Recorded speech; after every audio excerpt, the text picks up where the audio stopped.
So it's time again for question and answers. 20 of your questions, 20 of my answers. Number 37. Oh my land, we're getting up there. Uh, Almost to my age. Just as scary. Anyway, let's go ahead with question number 1. Would you rather watch a drama or a comedy? I would say a romantic comedy. Not so much a drama. I love the Hallmark Channel on Saturday night. I cannot say that enough. They are the be all end all. And especially the Unleashing Mr. Darcy, Marrying Mr. Darcy, and where is that third Darcy movie already? Hallmark Channel, sorry.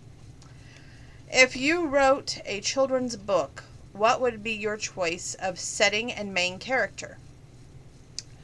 If I wrote a children's book, I would probably set it in modern day time. And unfortunately, it would have a main character who was just an average girl and screwed up every single relationship she ever was in. And at the end, she wound up being alone, but being an adoptive mother.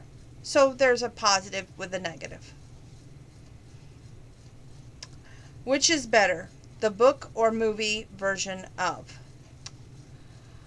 I love to read, so it's hard for me to choose a book or a movie version, but with Unleashing Mr. Darcy and the book Unleashing Mr. Darcy, there is a difference. It's more passionate, I think, in the book than it is in the movie. In the movie, I know they probably had to keep it to like PG because of the Hallmark Channel. There's a lot of scene at the dog show that was omitted, and it was just like, ooh la la. And, I just wish that would have been in the movie. But the movie is adorable the way it is. So, either way. If you started a new talk show, who would be your first 5 guests and why? I always kid my friends, and I say, the floor is open. If you want to come on here at any time, let me know. And not that we'll do one where this location is, because obviously this is my bedroom.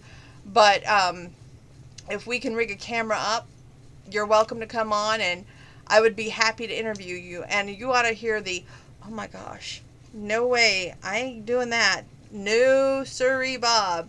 I get that all the time. No, it's just, they think that I talk too much, that I'm too personable, that, I shouldn't say as much as I do.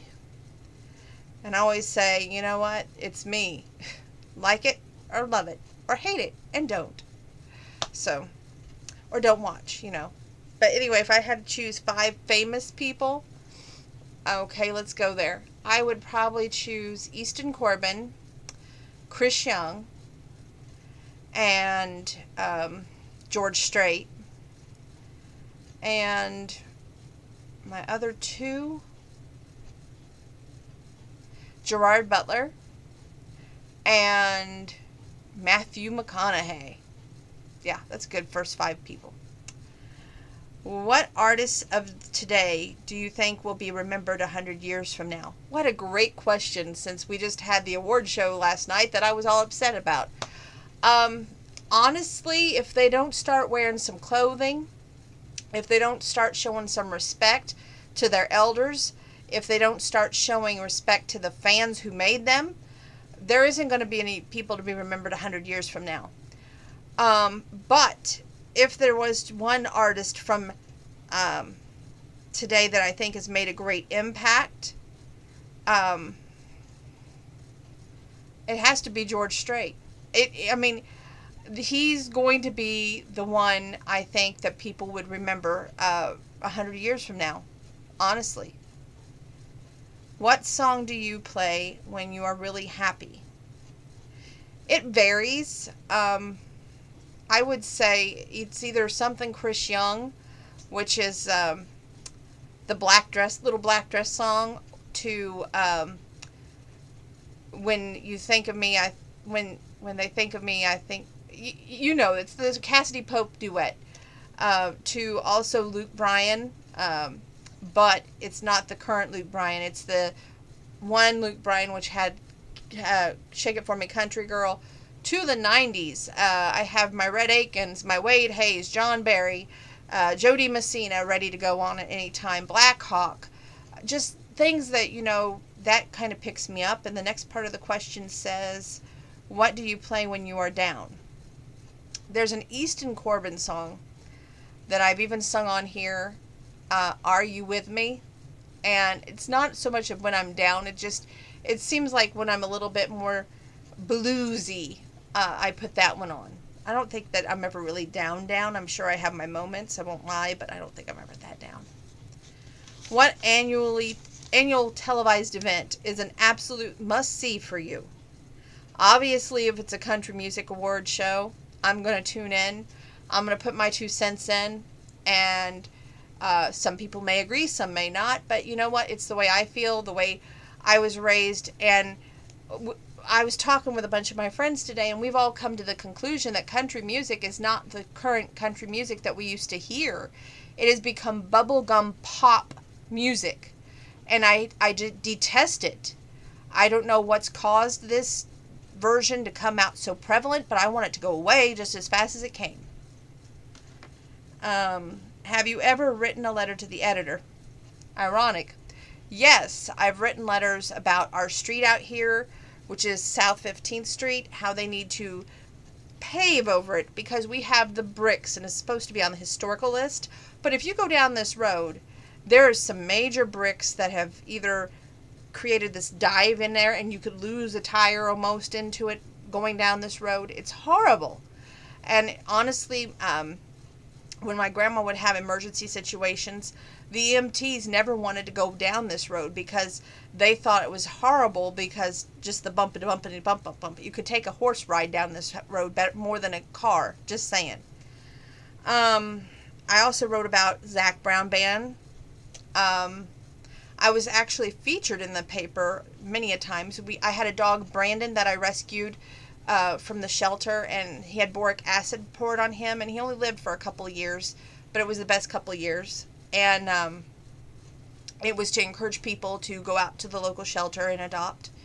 I also did I would make scrapbooks for country music stars and then give them to them. Red Akins has his scrapbook. Blake Shelton had his scrapbook that I made him. Brad Paisley, I still have that scrapbook, and he'll never get that, honestly, because he didn't show me respect when I went to go see him and give him his scrapbook. Do you like autobiographies? If it's written by that person, I think it's great. But if it's taken from any other perspective, I don't think it's worth reading, because unless you are that person, unless you have lived that life, then it's not worth reading. Would you rather go to an opera or a country fair? Now, honestly, we don't live near the Grand Ole Opry. It's like 3 hours away from here, so no opera is going to cut it for me. I'm a country girl, so we would go to the country fair. What is an ideal way to spend a hot Saturday in mid-July? Well, I know how I'm going to spend one hot Saturday in mid-July. I'm going to be seeing Dustin Lynch, Dylan Scott, and Jimmy Allen. So 2 out of the 3 ain't bad. And that's what I would say to that. Favorite romantic film?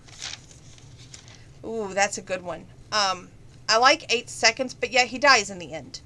I always thought maybe they could have done a sequel with that and focused on his best friend Tuff Heaterman, so we would have seen what actually happened with Tuff's life, but they never did. Then the next thing I thought about when I read that question was Urban Cowboy, because that is a great movie with John Travolta. And it shows that, some women are just out to steal another woman's man. Then I thought about the movie Pure Country. What girl does not want a good-looking hunk of a cowboy to come out and sing I Cross My Heart to you after he realizes he's a jackass? That's a good movie.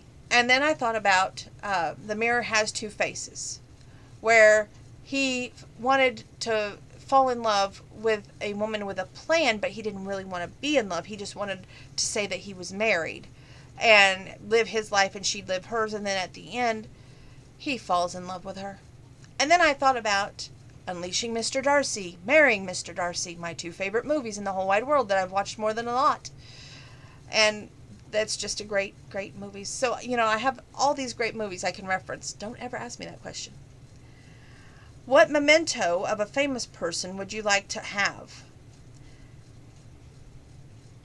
You know, I just always say this. The gift of time is the greatest memento that anybody can give you. Not so much an item, because the gift of time is non-returnable. It's shows that you care. It shows that you mean something to that person. So I guess just the gift of not being in a hurry or in a rush to get to the next person, and take time to actually say, "Oh, well, what happened today? How you doing?" That's more valuable than any memento. What character in what novel would you like to be? Unleashing Mr. Darcy, Elizabeth Bennet. Do you buy books or borrow them from the library? I buy books from Better World Books. Is it betterworldbooks.com? Anyway, it's one of those Better Business Books. It's like a tongue twister. One of those websites, as well as eBay. I buy my own books. Right now, we're going through this thing of, after I read, I give them to my good friend Wanda. She reads too. And then if some of the books that she don't read, of course, we're giving it to consignment to help pay with Grandma's funeral. So to get that paid off quicker, hopefully. Oh, where was I at? How often do you look at your old yearbooks? I don't. In fact, they grow dust. If anybody from our class would like to have a yearbook, I would gladly sell you a yearbook for about $20. Just saying. When was a time you performed in front of an audience? Oh, good gravy. I can think of maybe 10 times. 5 times dancing and 5 times performing with the piano and singing. Out of all those times, what times are memorable? Dancing down at Lakeland College when I was about 6, 7, somewhere in there. The By the Sea, and I was in a blue costume. I can remember that costume like it was tomorrow. Then we did this top hat costume, and I had a little stick, and it was adorable. But again, I was glad when those days were over. I'm not all that coordinated. I can also say that I played the piano at a couple of the churches here in town classically. One time was not good. I will tell you that right now. I remember that like it was yesterday. It was not good. But there was too much pressure on me to get things right, not miss a note, and not to embarrass anybody in the family. And it was not good. But I got to perform at EIU too. It was a classical performance piece over there. But my heart wasn't in the classical field. It was in country music. And 50s and 60s, because I had a Beach Boys book too that I loved. And I got the blessing and the joy to play not so much that classical Bach, Beethoven, and all those, but my favorite was when I got to do my own stuff, which was country music. And we performed at Oddfellow Rebecca Home, and I got to play there and sing. And that was really, I couldn't look at anybody because I thought if I looked at them, I would mess up. So the piano was set this way, like I'm looking at you, and the audience was behind me. And I had a great time. And it showed. And I so wish somebody would have recorded that, but they never did. And that piano teacher has left the area now, but she was a great teacher, and she was really, really wanting me to perform what I wanted to perform, not what anybody else wanted me to perform. So I liked that. If you could be either a popular singer or a successful writer, which would you choose and why? Well, I would say a popular singer who writes her own autobiography. So it's the best of both worlds. Name some performers you saw in concert when you were young. Well, we have some that we got to see and never meet, which there was Tammy Wynette. We got to see her at Twitty City. We never got to meet her. We got to see Conway, and I got to meet him. Uh, Jim Glazer, late Jim Glazer, I got to see and meet him from the Glazer brothers. Um, Del Reeves, Farron Young. Now, the Farron Young and Del Reeves, I both got to meet them. And they were both wonderful personalities. Since you play piano, is there a piece of music that makes you sentimental, and what does it remind you of? You know, the funny part of it was, while waiting to get this piano to come into my life and praying about it all the time, hoping that a piano would someday come back into my life, um, when Grandma was sick the first time and was down at Mattoon Healthcare, I went in and just one day I started playing the beginning of In the Mood. Because what drew me to that song was seeing Ray Stevens and a bunch of his chickens clucking that song. And I thought, wow, I hope someday I can learn it. Well, the piano teacher that I had last, she always encouraged me to do songs that would bring out my spirit or bring out my sense of humor. And so, for some reason, that song was sentimental to me. And I never forgot the intro to that song. No matter what piano, I could always start it off. And I still would like the sheet music, just saying, but I can do it up to a certain point.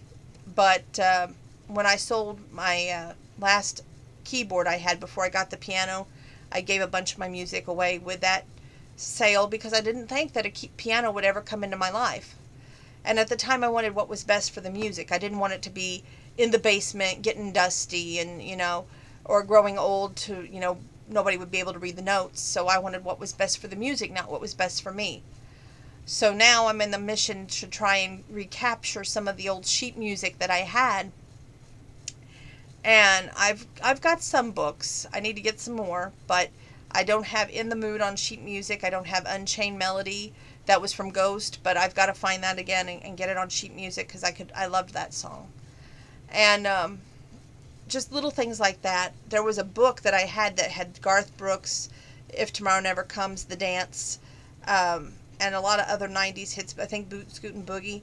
I'd give anything to have that book back because I've tried looking for it on eBay and I can't even find that book on eBay. But, I'm going to give it to God, just like everything else. And I do have some news for you. We got news today that Taylor, my oldest niece, won't be coming back for her great-grandfather's 96th birthday, which is June 23rd. At that time, I asked Grandpa today, I said, well, your birthday is June 23rd. And he goes, yeah, I kind of remember that. I always love his sense of humor. And he says, why? What you got planned? And I said, well, I was thinking, our family get together, and we're calling it Family and Friends. As long as everybody tells me by June 20th that they will be here and tell me what they're bringing. Not at the house. We're doing it at a park. I haven't decided what park. I'll call tomorrow and see what parks are spoken for and not spoken for. And hopefully what I'm aiming for is this park right over here. I know that it would be easier on me to try and transport things back and forth, and it just would be a lot easier. So keep your ears open, and if you can make it, let me know by June 20th if you'll be there, which I hope you will be, because you only turn 96 once, as I told Grandpa. This is kind of a big deal for him, and I really hope that everybody takes time, gives the gift of time more than anything else. So let me know by June 20th if you'll be there. That's the main thing. I'm doing hamburgers and hot dogs, and yours truly is cooking. So everybody's like going, are we going to have a chef? Excuse me. Your dad Mike used to cook, and you kind of need a chef. I said, I'm cooking. So that's the way it's going to be. And everybody's like going, are you sure? And I'm like, I'm positive.